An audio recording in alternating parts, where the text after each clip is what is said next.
it's very important in the WWE, I think, and in any sort of performing, especially. Well, I guess you can't even really compare it to anything because it's live television, and it's you really do need to communicate well and have a good relationship with the people that are in the ring with you. And Mike and I always really had that. I think we had a lot of things in common with some of the things I was dealing with starting in the WWE. I think he kind of was dealing with the same things when he started. And he's just a good guy.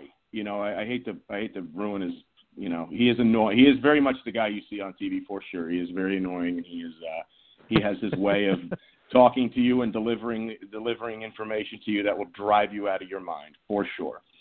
But at his core, he's a good dude, and he wanted to make his part better than expected and better than anybody on the show. And in order to do that, we needed a running dialogue. We needed to communicate. I mean, he wanted to use me as the best way he possibly could and get the most out of me that he could, which is very, very obvious and very, very smart.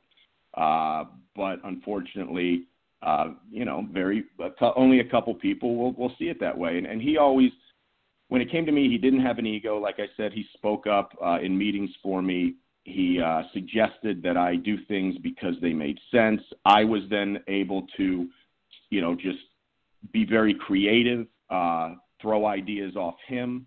And he was always open to everything. He said, and I rode with him. We would talk about it. I mean, there was probably 2 years of my life that I spent with Mike talking about the WWE and directly with him and sharing ideas and why doesn't this work? Why does that work? And a lot of those ideas were shared at 4 a.m. when we're both getting up because he's the WWE champion and has to do radio at 5 a.m. or 6 a.m. So again, always a hard worker, but we had a very good relationship. We were peers behind. When we went on air, I was working for him and he was the WWE champion. But as soon as it went off, I mean, we were peers, and he would have the last say. And if the idea was bad or if he didn't want to use it for whatever reason, he would shut it down. But I could speak freely and come up with stuff. And I think that really helped our angle and what we were trying to do on camera. Great chemistry with you guys. It really bled through, and whether you were his protege, obviously he was your mentor, whether you were his VP of communication, whether you're just helping him out, whether you were drafted to SmackDown but you stayed on Raw with him anyway, I always felt like you guys had this great chemistry. I almost felt like you guys always should be kind of together. Did you mind having to turn face and almost feuding with The Miz, or did you think they should have kept you guys together a little bit longer? No, I did not. That was something I think as much as we did, not to pull the curtain back too much, but as much as we did get along, I think we had really, it's funny in the WWE with what you're seeing on television. If you look a little deeper, 9 times out of 10 is what's going to be happening in real. Like we had kind of grown a little sick of each other. I know he had me and I had him. I wanted to kind of get on with doing whatever I was going to do. And I think that partnership had really run its course. So no, I was very happy to get that opportunity to kind of turn on him. I didn't know if I was going to get it. You know what I mean? I know if I was going to just end up somewhere and be fired or that was going to be that. And I remember the night that I was fired on Raw, because you're sitting up there and what a lot of other people don't quite understand either is that if the crowd doesn't cheer, like, your life is over. So you're standing in a ring with lines that you just got a minute ago that you barely know, and you're out there praying to the gods that these people are going to cheer or boo, or it's the end of your career. It's the most fickle audience in the world. Maybe they're not paying attention. Maybe they're sitting there for 2 hours, and you need them to get with you in that moment on live television. So he was doing his bit, and before he even fired me, the whole crowd starts chanting, "Fire him, fire him!" So I'm like, "Oh, great. This is just going to be great. I'm gonna smack this guy in the mouth, and they're just going to boo, right? So when it happened and when it went down and when I beat his brains out and the crowd erupted and they really did get with that segment, I was very, very happy that it all kind of had turned out that way. Because, again, it's timing. It's does the crowd bite?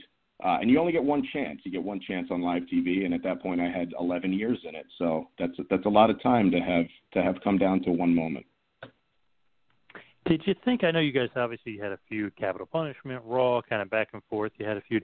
Did you feel like the feud almost could have been bigger or lasted a little bit longer given the relationship you guys had on TV?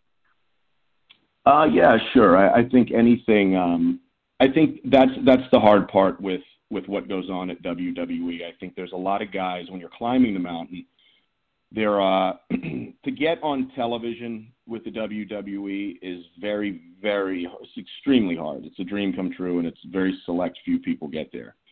But to be a top guy at the WWE is a whole nother. It's like you're starting over, and it's a whole nother climb that could take years and years, and even less people get there. So to have the turn to become, because it did work very well, and to become as popular as I did at that moment, and have the crowd was very, very engaged for a decent amount of time. Sure, I wanted it to go longer, and sure, I wanted it to be more detailed, and did I want to speak more? And of course, I think everybody does. But there's also a lot of guys there that they need to be fed on TV. That they have a lot of money invested in those guys. There's a lot of action figures out for those people. Big Show, Undertaker, John Cena.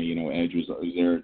And that's just the way it goes sometimes. There's only, and the show at that point was only 2 hours, and 2 hours a week is, once you start cutting it up with commercials, is not a lot of time. So I did the best I could with what I had. I was very happy with. I was always very happy with the product I gave them. I think promo wise and I kept myself in shape. I was always very, very true to my character. So.